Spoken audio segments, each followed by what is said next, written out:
This story focused on a man named Vikrant Khanna, a professional pilot who is famous for his heroic action of taking an emergency landing on his flight. That day, he just arrived in Dubai and was about to head to his hotel. On his way to the hotel, one of his friends called him and invited him to a club.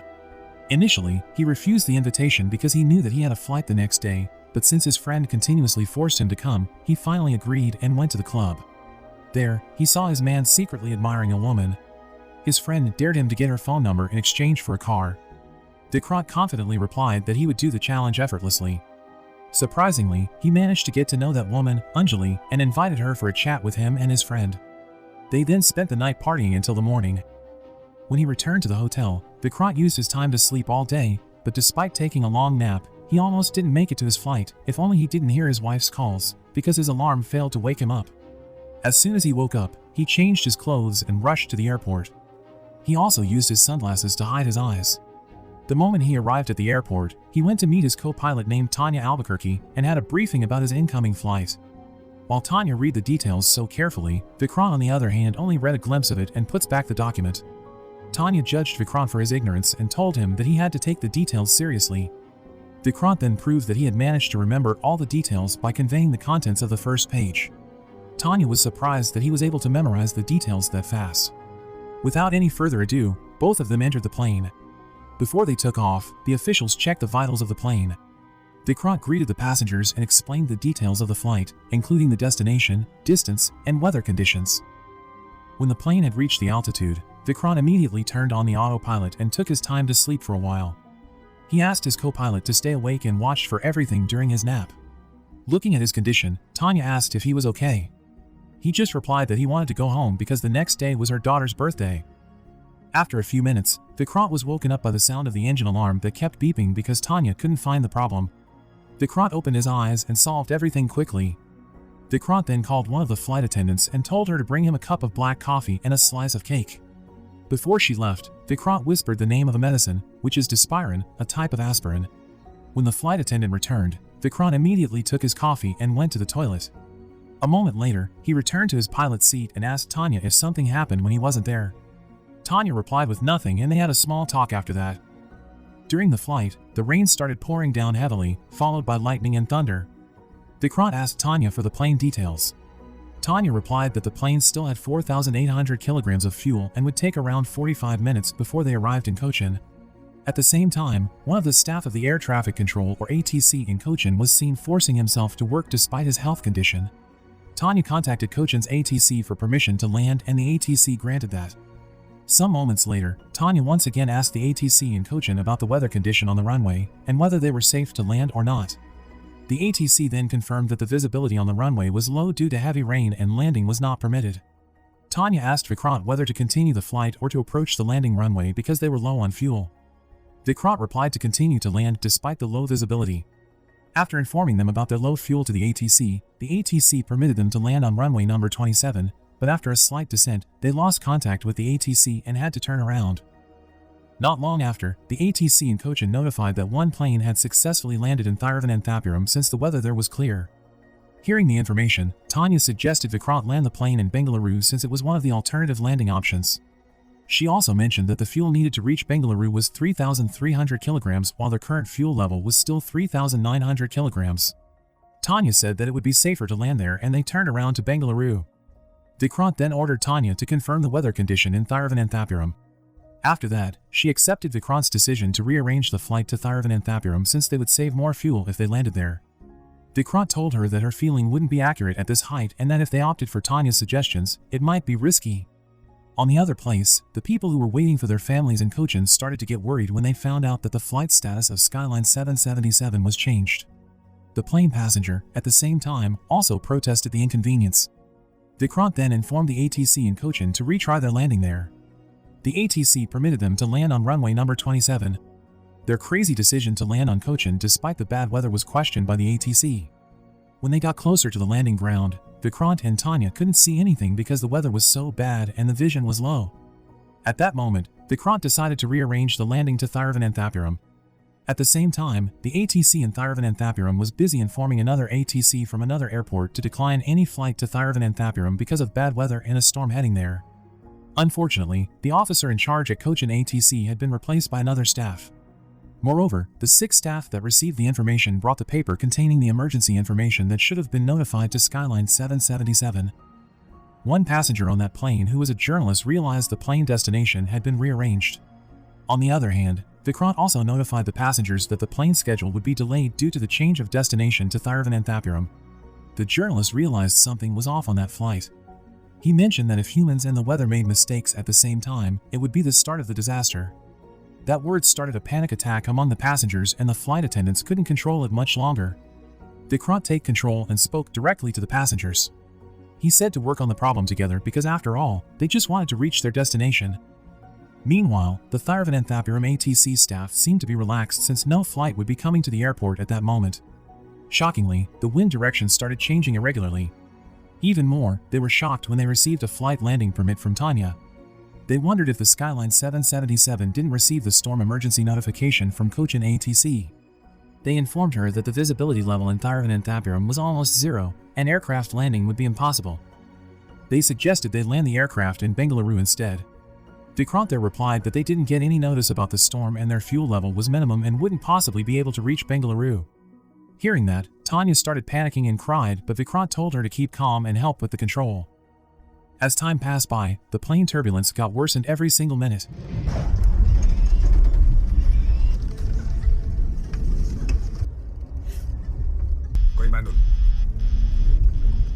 Not only the passengers, but even the flight attendants were also panicked.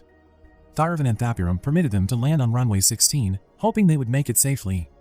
When Vikrant tried to land the plane, the wheels kept slipping and he had to fly the plane again.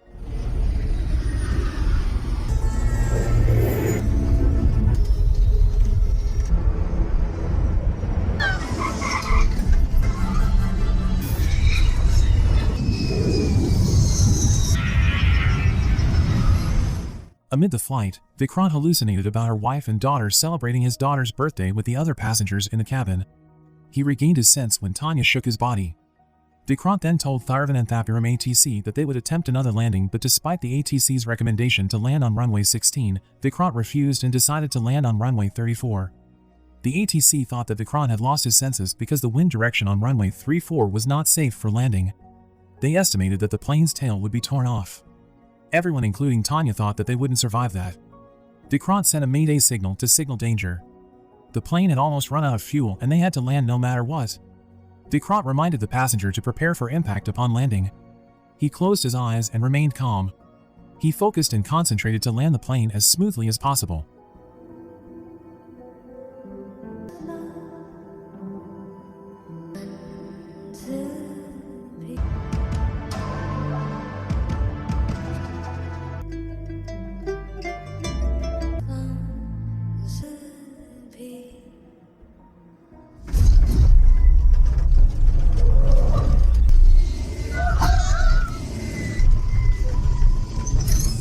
The plane has almost reached the end of the runway when they finally stopped.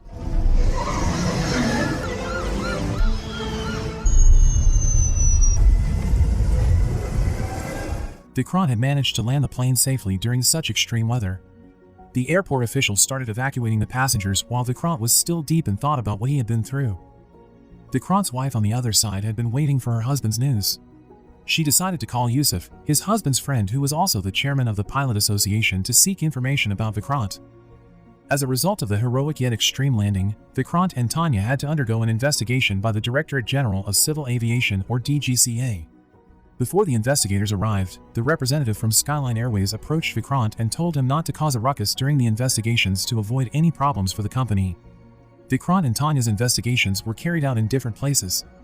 They were asked about the mayday signal they sent before the landing. Long story short, the investigations were over. Vikrant said to the officer that someone who had just saved 150 lives shouldn't be treated like that. The officer then said that he saved 149 lives, not 150. One of his passengers, an old woman, had a heart attack during the flight. She was on her way to the hospital. The result of the investigations was then sent to Narayan Vedant, the head of the Aircraft Accident Investigation Bureau or AAIB.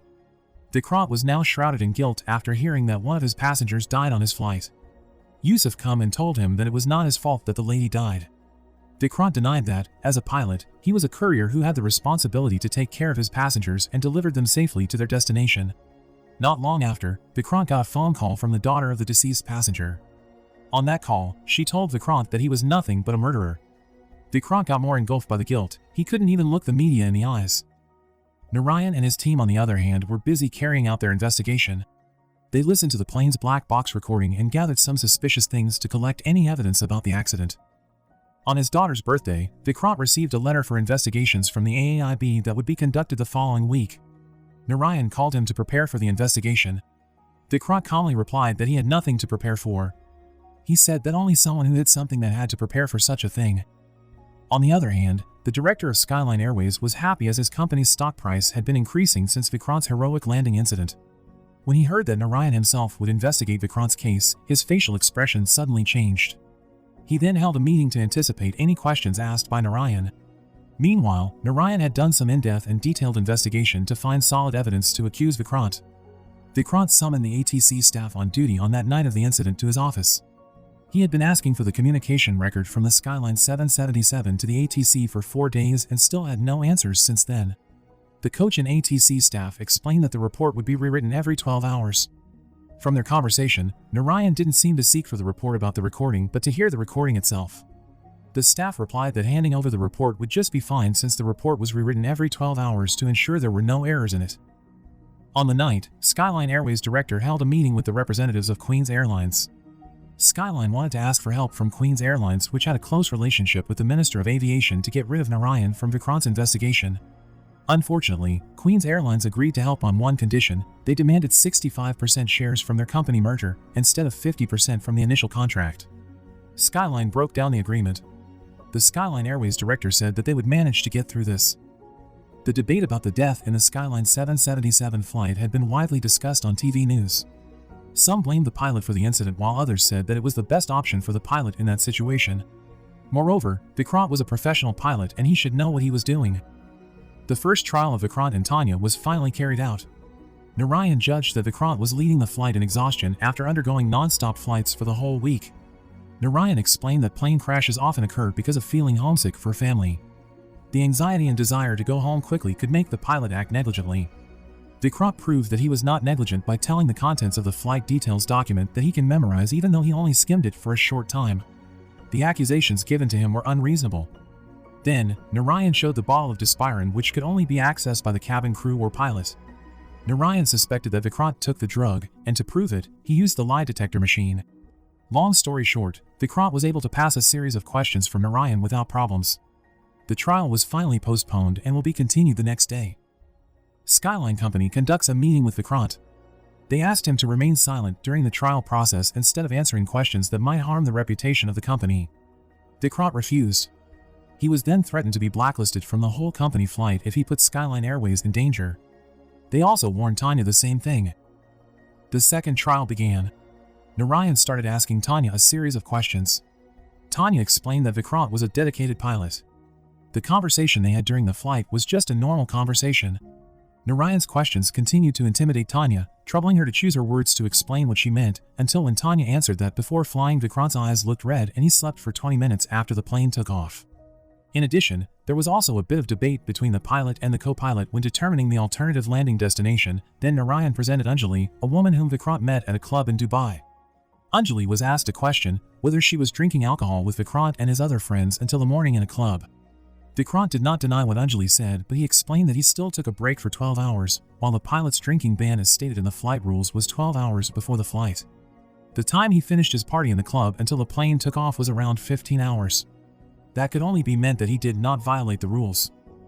After that, Narayan asked about Vikrant's decision to land in Thiruvananthapuram instead of Bengaluru, despite the storm warning the Thiruvananthapuram ATC had notified. Vikrant replied that the pilot only made decisions based on information from ATC, but the Cochin ATC did not provide information about the storm. Narayan then explained the mistakes that Vikrant made during the flight, including uncertain decisions during the flight, the extra time they took flying above Cochin for 33 minutes, and filling up the fuel below maximum capacity. Vikrant then answered that the pilot didn't make rules, they just carried it out, and what he did must have been following the standard operation. There were no pilots that wanted their passengers endangered during their flights. Narayan went back to convey his question to Tanya. Tanya accidentally told the surprising fact that Vikrant made a plane landing with his eyes closed. Narayan used Tanya's statement as proof that Vikrant was drunk during the flight. Next, Narayan moved to the issue of runway choosing. He asked about Vikrant's decision by choosing runway number 34 instead of runway number 16, which had been considered risky by the Thiruvananthapuram ATC. Just a moment after, the trial was postponed once again without any defense from Vikrant. When Vikrant got home, his wife took him to the house of the daughter of the deceased passenger to apologize for what happened to her mother. The next day, the third trial was held. The judge began to read their decision. Before the verdict was read, Vikrant said that he had the topography memory of runway number 34. He didn't choose runway 34 randomly. And he closed his eyes to memorize the map of the runway in his mind because he remembered the runway in detail after doing a lot of landing there. Narayan argued that Vikrant's statement was nonsense from someone who didn't want to admit his mistake. Vikrant then asked the judge to do a reenactment of the flight in the flight simulation machine to prove that he could land the plane in the same situation as that day with his eyes closed. The judge agreed to Vikrant's request. Narayan would sit on the co-pilot's seat to see Vikrant in action. Vikrant's extraordinary concentration in controlling the plane made Narayan amazed by his skill. The judge's decision was finally read. Cochin's ATC staff, who was negligent in providing information for the Skyline 777, was dismissed from his position, while Tanya and Vikrant got pilot license suspension for 3 months, but an investigation would be carried out against the Skyline Airways company. After the trial was dismissed, Vikrant approached Narayan and asked why he only got pilot license suspension for 3 months. Narayan replied that he didn't want to eliminate such talented pilots in his country. Seeing Vikrant flying a plane in the simulator made him believe in Vikrant. For 40 years of his career, he had never seen a pilot do that. 3 months later, Vikrant was back on a flight. One of the flight attendants on Skyline 777 came to him and said that she was the one who consumed the Despirin. She wanted to admit her mistake earlier, but she was afraid that her confession would make her lose her job. Vikrant was not angry. He knew why the flight attendant chose to do that.